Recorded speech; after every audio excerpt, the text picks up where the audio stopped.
बारिश में गरीब बेटी के लिए आया अमीर रिश्ता। गरीब सेवक राम के द्वार पर आज पूरा गांव भोज खाने जुटा हुआ था। उसके आंगन में शादी का मड़वा लगा हुआ था। तभी हल्की हल्की बरसात शुरू हो जाती है और गांव का एक निवासी लखन मुंह बनाकर पत्तल उठा लेता है। तभी सेवक राम नम्रता से पूछता है, लखन भाई, भोज खा लिया? परिवार को खिला दिया ना ठीक ढंग से? तभी शादी की व्यवस्था में कमी निकालते हुए लखन ने बोला, अरे क्या सेवक राम भाई, इतना सस्ता इंतजाम किया है तुमने। बारिश का मौसम है, कम से कम टेंट तो लगवा लेते। कहीं से भी देखने में नहीं लग रहा है कि शादी का घर है। न कोई रौनक है और न खाने पीने में ज्यादा खर्चा किया है। तभी दूसरा व्यक्ति कहता है, अरे वो भी छोड़ो भाई, कम से कम द्वार पर तो खर्चा करवाना चाहिए था। बढ़िया टेंट लगवाना चाहिए था। कुर्सी टेबल की व्यवस्था करवानी चाहिए थी। अरे भगवान न करे अगर बारिश जोरों की आ गई तो क्या होगा? अरे लड़के वाले बारात लेकर आएंगे तो कहां बिठाओगे उन्हें आखिर? इतने में नाचते गाते हुए लड़के वाले उस गरीब पिता के द्वार पर बारात लेकर आ जाते हैं। मंडप में दुल्हन बनी बैठी बिंदिया अरमानों भरे दिल से उन्हें देखती है। उसकी माँ गंगा और छोटी बहन गौरी भी वहीं मौजूद थी। दूल्हा बना शेखर आकर मंडप में बैठ जाता है। पूरा गांव शादी के उस घर में मौजूद था। तभी एकदम से लड़के के पिता पृथ्वीराज बारिश में भीगते हुए और भड़कते हुए लड़की के बाप को सुनाने लगा, अरे ये कोई मतलब थोड़े होता है। मैंने तुमको शादी तय करते वक्त ही साफ साफ कहा था कि शादी का इंतजाम अच्छा रखना। मेरे सब बारात वाले भीग रहे हैं। और दूसरी बात, जब तुम मेरे हाथ में 10 लाख रुपए नकद नहीं रखोगे तब तक ये शादी नहीं होगी, मतलब नहीं होगी। एकदम से शादी के उस धूमधाम वाले खुशियों भरे घर आंगने का माहौल बदल गया। गरीब सेवक राम अपनी पगड़ी उतारकर लड़के के पिता के पैर में रखकर आंसू भरी आंखों से बोलता है, समझी जी, मैं आपके आगे हाथ जोड़कर विनती करता हूँ। अभी मेरे पास बड़ी मुश्किल से ये 2.5 लाख रुपयों का इंतजाम हुआ है। इसे ले लीजिए। मैं धीरे धीरे दहेज के बाकी पैसे भी दे दूंगा। मेरी बेटी को स्वीकार कर लीजिए, वरना पूरे समाज और जात बिरादरी के सामने बड़ी बदनामी हो जाएगी। उस गरीब बेबस पिता के आंसू देखकर भी उस दहेज के लालची का मन नहीं पिघला। उसने अपने जूते की नोक से पैर में पड़ी उस पगड़ी को छालते हुए कहा, जब दहेज देने की हैसियत ही नहीं थी तो रिश्ता लगाया क्यों था? ये शादी नहीं होगी। शेखर, मंडप से उठ जा। जी पिताजी। लड़के वालों की बारात लौटती देखकर शादी में आए सब लोग आपस में बातें बनाने लगते हैं और अंतिम क्षण तक वो गरीब पिता उनके आगे गिड़गिड़ाता रहता है। रुक जाइए समधी जी, ये बारात मत लौटाइएगा, वरना मेरी बेटी समाज वालों की नजर में तमाशा बनकर रह जाएगी। सभी लोग भी पहले से ही दुखी उस गरीब परिवार को ताने मारने से पीछे नहीं रहे। अरे पता नहीं कैसी अभागी लड़की है, द्वार पर आई हुई बारात लौट गई। अब कौन थामेगा इसका हाथ? चलो भैया, जब बारात ही लौट गई तो यहाँ पर रुकने का क्या काम? सब अपने अपने घर चलो। अपनी लौटी हुई बारात के चलते बिंदिया का दिल टूट जाता है।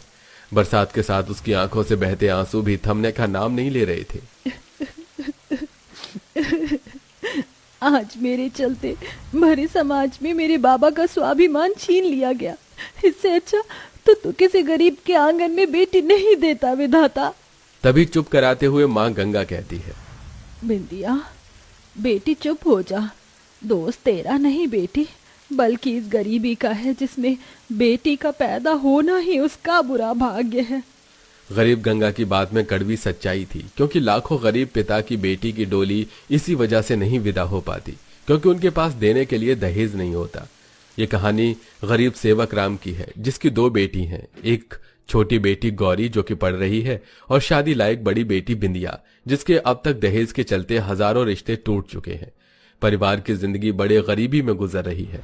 सेवक राम रेलवे स्टेशन पर भेलपूरी खिलाता था, जिससे उसकी बहुत थोड़ी कमाई होती थी और उसमें घर का गुजारा चला पाना बड़ा ही कठिन था।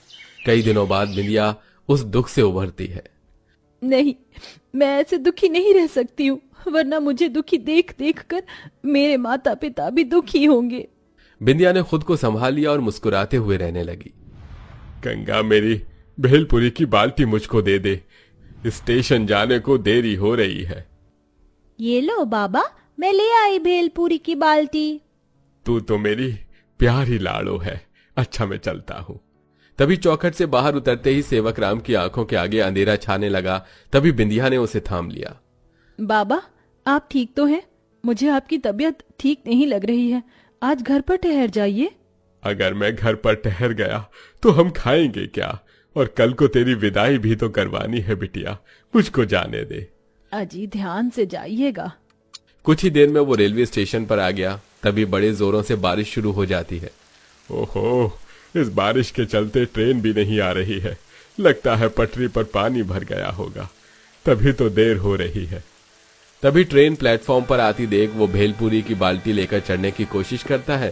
तभी बारिश से गीली ट्रेन के पायदान पर से उस बेचारे का पैर फिसल जाता है और रफ्तार में होने के चलते उसके दोनों पैर कट जाते हैं। अब परिवार पर जैसे दुखों का पहाड़ सा छा जाता है। दाने दाने की किल्लत छा जाती है।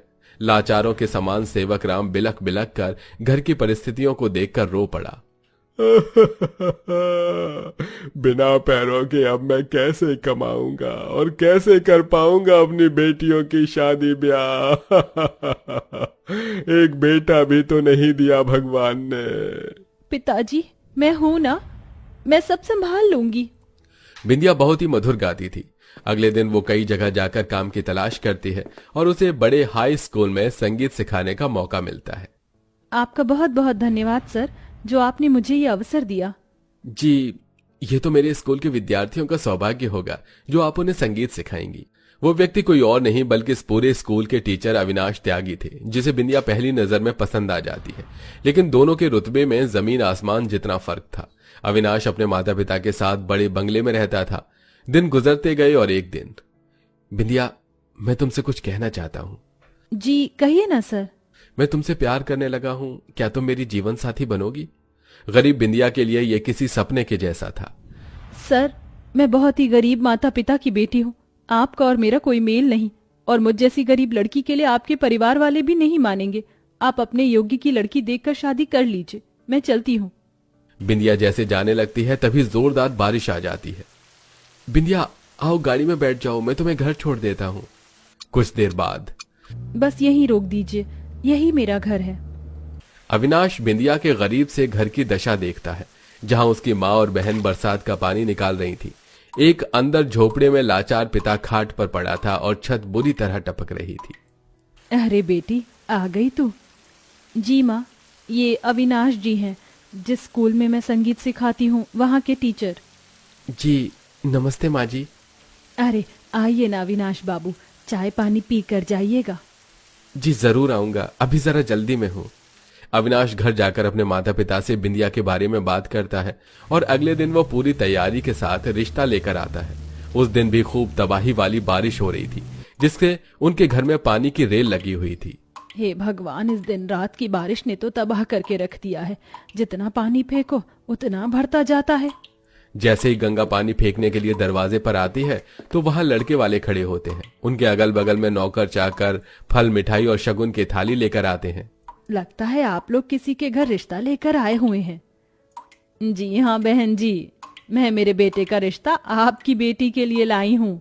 इतने अमीर घराने का रिश्ता अपने घर द्वार पर आया देखकर गंगा को भरोसा नहीं होता। जी लगता है आप लोगों को कोई गलत फहमी हो गई है। हम गरीबों के घर से आप नाता क्यों जोड़ना चाहेंगे? घर भटक गए हैं। घर भी यही है और लड़की भी इसी घर में है। मैं अपने अविनाश के लिए आपकी बेटी को मांगने आई हूँ। ये शगुन स्वीकार कीजिए। उन दोनों माता पिता की आंख से आंसू बहने लगे। समझ में नहीं आ रहा कहाँ बिठाऊं आपको। आइए ना, भीतर आइए। अपनी सामर्थ्य के अनुसार गंगा लड़के वालों का आदर भाव करती है, जिसके बाद वंदना बिंदिया को चुन्नी चढ़ाकर फल मिठाइयां और शादी का जोड़ा उसके हाथ में देती है और जल्दी शादी की तिथि भी निकल आती है। तभी सेवक राम बिस्तर से उठ जाते हैं। बाबा, आप कहाँ जा रहे हैं? मुझे अपनी बेटी की विदाई करनी है। मैं घर में नहीं रह सकता। भगवान ने भले पाँव छीन लिया, लेकिन हाथ तो सही सलामत है। सेवक राम रेड लाइट पर बैठकर जूते पॉलिश करने लगता है। धीरे धीरे गुजरते पलों के साथ शादी का पल पास आ जाता है, लेकिन किसी भी चीज का इंतजाम नहीं हो पाता और दिन रात की बरसात से उनकी छत झरने के जैसे बहने लगती है। उसी में गरीब बेटी को हल्दी मेहंदी लगती है। मेरी तो कुछ भी समझ में नहीं आ रहा। ऐसे घनघोर बारिश में हम अपनी बेटी की विदाई कैसे करेंगे? तभी होने वाली समधन वंदना हलवाई और टेंट वालों को लेकर आती है। अरे वंदना जी, आप यहाँ? जी हाँ समधन जी, अब हम रिश्तेदार नहीं एक परिवार हैं, इसलिए आज एक अर्जी लेकर के आई हूँ। शादी का खर्चा हमें उठाने दीजिए। यह सुनकर उस गरीब माँ के मन से सारी दुविधाएं मिट गईं। छलकते आंसू से गंगा ने कहा, जरूर मेरी बिटिया ने पिछले जन्म में कोई धन्य कर्म किए होंगे, जो इस जन्म में उसे आप जैसे भले ससुराल वाले मिलने जा रहे हैं। अंत में दोनों परिवार संग में मिलकर शादी की तैयारी करते हैं, जिसके बाद बरसात के उस मौसम में भी बिंदिया की शादी धूमधाम भरी होती है, जिसे पूरा समाज देखता रह जाता है और सेवक राम अपनी बेटी को विदा कर देता है। माँ, बाबा, छोटी दीदी जा रही हो अपने बड़े से ससुराल में, जाकर हमको भूल मत जाना। नहीं भूलूंगी, कभी नहीं भूलूंगी। बाबा अपना ध्यान रखिएगा। जा लाड़ो, अपने ससुराल में सुखी रहना, यही हमारा आशीर्वाद है। और विदा होकर बिंदिया अपने गरीब पिता के आंगन को छोड़कर अपने अमीर ससुराल में आ जाती है, जो कि सुख सुविधाओं से भरा हुआ था। क्या आप भी किसी बिंदिया जैसी बहादुर लड़की को जानते हैं जो बुरे हालातों में पिता का सहारा बनी हो? हमें कमेंट करके जरूर बताइएगा।